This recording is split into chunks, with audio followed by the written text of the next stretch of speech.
परसों यानी शुक्रवार को 102 लोकसभा सीटों पर पहले चरण के लिए वोट डाले जाएंगे।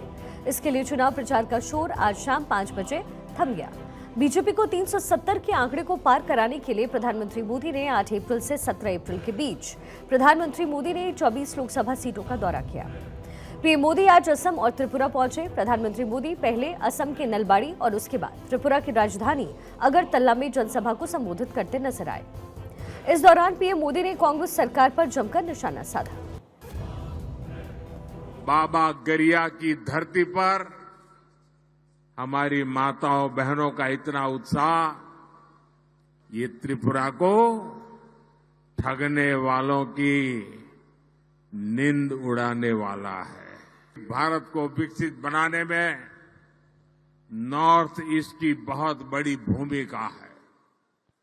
आजादी के इतने दशकों में कांग्रेस के शासन, उस दौरान नॉर्थ ईस्ट के राज्यों के सामर्थ्य के साथ न्याय नहीं हुआ और यहां त्रिपुरा में तो कम्युनिस्टों का शासन था। कम्युनिस्टों ने त्रिपुरा के लोगों को तबाह करने के अलावा कुछ नहीं किया। लेकिन आज दिल्ली में एक ऐसी सरकार है जो नॉर्थ ईस्ट और हमारे त्रिपुरा के बारे में लगातार सोचती है। साथियों, आज पूरे देश में मोदी की गारंटी चल रही है और नॉर्थ ईस्ट तो खुद ही मोदी की गारंटी का गवाह है।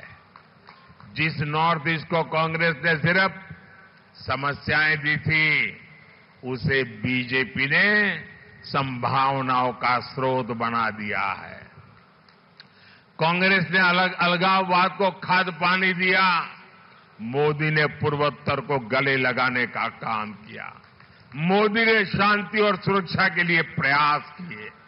जो कांग्रेस के 60 वर्षों में नहीं हुआ, वो मोदी ने 10 वर्षों में करके दिखाया। क्योंकि मेरे लिए आपके सपने, ये मेरा संकल्प है। आपके सपने, ये मेरा संकल्प है। और इसलिए हर पल आपके नाम, हर पल देश के नाम, हर पल आपके सपनों के नाम। और इसलिए 24/7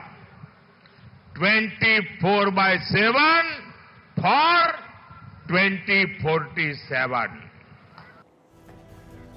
2019 चुनाव में हिंदी पट्टी के राज्य और नॉर्थ ईस्ट में बीजेपी का प्रदर्शन काफी अच्छा रहा। 2014 में लंबे समय के बाद नॉर्थ ईस्ट के राज्यों में बीजेपी की एंट्री हुई, जिसे बीजेपी अब आगे और बढ़ाना चाहती है। अब असम की बात करें तो यहां पर लोकसभा की है 14 सीटें। 2019 में बीजेपी को 9, कांग्रेस को 3 और AIUDF को 1 सीट पर जीत मिली। वहीं त्रिपुरा में लोकसभा की 2 सीटें हैं और दोनों पर ही 2019 में बीजेपी की जीत हुई। बीजेपी का असम में AGP और UPPL के साथ गठबंधन है। असम में बीजेपी AGP, बारपेटा और UPPL कोराझार लोकसभा सीट पर अपना चुनाव लड़ रही है। वहीं बीजेपी अपनी 11 लोकसभा सीटों पर अपने सभी उम्मीदवारों के नामों की घोषणा कर चुकी है। अब असम की 14 सीटों के लिए लोकसभा चुनाव 19 अप्रैल से 3 चरणों में होंगे। असम में इस लोकसभा चुनाव में बीजेपी 14 में से 11 सीटों पर चुनाव लड़ रही है, जबकि उसकी सहयोगी पार्टियां असम गण परिषद 2 सीटों और UPPL 1 सीट पर चुनाव लड़ती हुई नजर आ रही है।